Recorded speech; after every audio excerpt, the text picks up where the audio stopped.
ब्रेकनंतर शिक्षणाच्या वाटा या आमच्या कार्यक्रमात आपलं पुन्हा एकदा स्वागत. सर, आपण पाहतो की एकीकडे बेकारी वाढतीये, मात्र उद्योग जगताकडून ही तक्रार येते की कुशल कामगार मिळत नाहीयेत.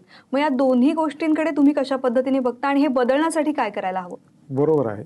उद्योग जगताकडून अशी तक्रार आहे की कुशल अभियंते मिळत नाहीयेत आणि दुसरीकडे अभियंते बाहेर निघतात, त्याच्यामुळे बेकारी वाढते. म्हणजे नंबर डिमांड आणि सप्लाय याच्यामध्ये कॉन्फ्लिक्ट आहे. तर आम्ही याच्याकडे असं पाहतो की सध्या जी गरज आहे, कुठल्या प्रकारच्या जॉब्सची गरज आहे. तर उदाहरणार्थ मेकॅनिकल इंजिनिअरिंगमधून बाहेर निघणारे विद्यार्थी, mechanical engineers, electronics engineers, instrumentation engineers, computer engineers, हे सगळे जे विद्यार्थी आहेत हे अभियंते बनत आहेत. हे मेकॅनिकल अभियंता बनतो आहे, इलेक्ट्रॉनिक्स अभियंता बनतो आहे, कम्प्युटरचा इंजिनियर बनतो आहे. पण आज जी गरज आहे सोसायटीची किंवा आज टेक्नॉलॉजीमध्ये ज्या डेव्हलपमेंट्स झालेल्या आहेत, तर इथे आपल्याला अशा प्रकारच्या विद्यार्थ्यांची गरज आहे, अशा प्रकारच्या अभियंत्यांची गरज आहे की जे ॲप्लिकेशन इंजिनियर्स असतील. ॲप्लिकेशन इंजिनियर म्हणजे मला माझ्या ब्रँचपुरतं मर्यादित राहून चालणार नाही. मला मेकॅनिकल इंजिनियर जर बनायचं असेल तर अर्थातच मला परिपूर्ण शिक्षण मेकॅनिकल इंजिनिअरिंगचं घ्यायला लागेल. पण उद्या मला ऑटोमोबाईल इंजिनियर बनायला लागेल. बरोबर. ऑटोमोबाईलमध्ये आज इलेक्ट्रॉनिक्स कॉम्पोनंट्स खूप आलेले आहेत. किंवा उद्या मला कम्प्युटर्स प्रोग्रामिंग पण शिकायला लागेल. किंवा मला ॲटलिस्ट मग टीममध्ये काम करण्याची क्षमता माझ्यामध्ये निर्माण होण्याची गरज आहे एक अभियंता म्हणून. तर मला अभियंता म्हणून फक्त माझ्या ब्रँचपुरतं मर्यादित राहून चालणार नाही. तर अभियंता म्हणून मला इतर ब्रँचेस, इतर डिसिप्लिन बरोबर काम करण्याची क्षमता निर्माण करावी लागेल. आणि एक होलिस्टिक असा अप्रोच करून ॲप्लिकेशन आणि ही इच्छा जी आहे, ही इच्छा इंडस्ट्रीची आहे. इंडस्ट्रीला असे अभियंते हवे आहेत की ज्यांना ट्रेनिंग देण्याची गरज त्यांना पडली नाही पाहिजे. आणि अभियंते जे तयार होत आहेत ते त्या ब्रँचपुरते मर्यादित तयार होत आहेत. तर एक ॲप्लिकेशन इंजिनियर, कोलॅबरेटिव्ह प्रोजेक्ट्सवर काम करण्याची क्षमता असणारे इंजिनियर्स. आणि ह्याहीपेक्षा सगळ्यात महत्त्वाचं म्हणजे नुसती डिग्री मिळाल्यानंतर, क्वालिफिकेशन झाल्यानंतर त्यांना परत ह्यापुढे शिकण्याची इच्छा आणि क्षमता त्यांच्यामध्ये, लाईफ लाँग लर्निंग जे आपण म्हणतो, निरंतर शिकण्याची इच्छा, ही या 4 वर्षांमध्ये किंवा 5 वर्षांमध्ये UG किंवा PG झाल्यानंतर, म्हणजे मुलांना इनफॅक्ट हेच जास्त शिकण्याची गरज आहे की त्यांना आयुष्यभर शिकत राहायला लागणार आहे. कारण टेक्नॉलॉजीमध्ये डेव्हलपमेंट होत आहेत, चेंजेस होत आहेत, तर आम्हाला आयुष्यभर शिकावं लागणार आहे. ही शिकण्याची इच्छा निर्माण करणं, मला वाटतं हे महत्त्वाचा रोल आहे शिक्षण संस्थांचा आणि आम्हा शिक्षकांचा देखील.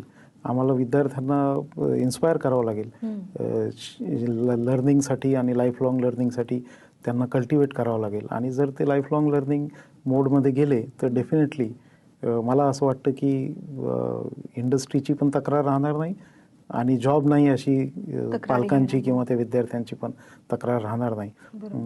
अर्थातच हा डिमांड सप्लाय रिलेटेड इश्यू आहे, त्याच्यामुळे थोडं कॉन्फ्लिक्ट हे नेहमीच असणार आहे. सर, व्यावसायिक शिक्षण तसं पाहिलं तर महाग आहे, मात्र तरी त्याकडे विद्यार्थ्यांचा ओढा जास्त असतो. पण तरी देखील कुशलता मिळत नाही अशी तक्रार येते. याकडे तुम्ही कसं बघता? नाही, शिक्षण पद्धतीमध्ये हा बेसिक याच्यामधलं हे आहे, फ्लॉ आहे याच्यामध्ये. आम्हाला प्रॅक्टिकल, मी आधीच सांगितलं की आम्हाला प्रॅक्टिकल ओरिएंटेड पेडॉगॉजीवर जायला लागेल. आम्हाला फक्त क्लासरूम टीचिंग पुरतं मर्यादित राहून चालणार नाही. आम्ही करतो आता आमच्या इथे, आम्ही प्रोजेक्ट बेस्ड लर्निंगवर भर दिला आहे. उदाहरणार्थ आमच्या महाविद्यालयामध्ये आम्ही 3rd इयरपासून मुलांना प्रोजेक्टवर त्यांनी काम करावं असं आम्ही त्यांना उद्दिष्ट देतो आणि प्रोत्साहित करतो. आणि प्रोजेक्टही कुठले असावेत, तर प्रोजेक्ट्स हे इंडस्ट्रीचे असावेत.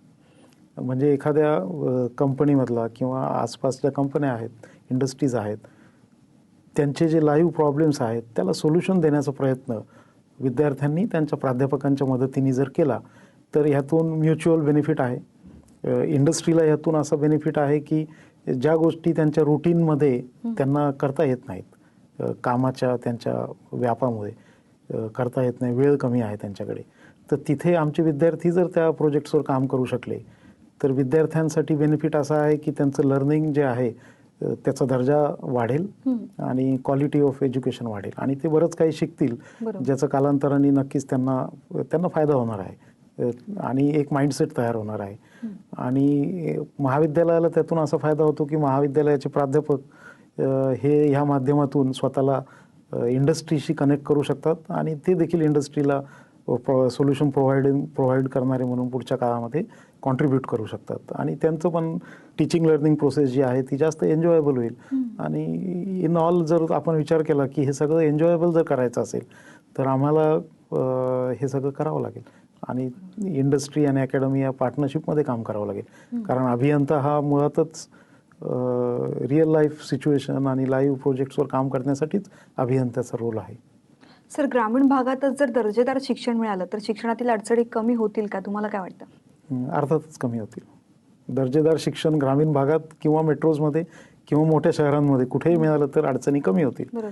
तर प्रयत्न असा पाहिजे की सर्व दूर जिथे कुठे तो विद्यार्थी आहे तिथे त्याला दर्जेदार शिक्षण मिळण्याची खात्री आम्हाला निर्माण करण्याची गरज आहे. ग्रामीण भागात जर मिळालं, अर्थातच माझ्या गावामध्ये जर मला शिक्षण मिळत असेल चांगल्या दर्जाचं तर मला शहरामध्ये जाण्याची गरज नाही. आणि मी शहरामध्ये जर मला जायला लागत असेल तर आज पहा 100 विद्यार्थी असतील ज्यांची इच्छा आहे की चांगलं दर्जेदार शिक्षण घेण्याची, त्यांची क्षमता देखील आहे दर्जेदार शिक्षण घेण्याची. पण मग प्रॉब्लेम असा येतो की सगळ्यांकडे ती फायनान्शियल कॅपॅबिलिटीज नाही आहेत. बऱ्याच वेळेस तुम्हाला शहरामध्ये जायचं असेल तर हॉस्टेल्समध्ये राहावं लागतं. हॉस्टेलचा खर्च आहे, लिव्हिंगचं एक्सपेंडिचर्स आहेत शहरामध्ये राहण्यासाठी, ते कदाचित ग्रामीण विद्यार्थी सगळेजण अफोर्ड नाही करू शकत. मग त्यांनाच जर त्यांच्या गावामध्ये दर्जेदार शिक्षण जर मिळत असेल तर इन ऑल हे वेलकम, म्हणजे हे आवश्यक आहे इनफॅक्ट.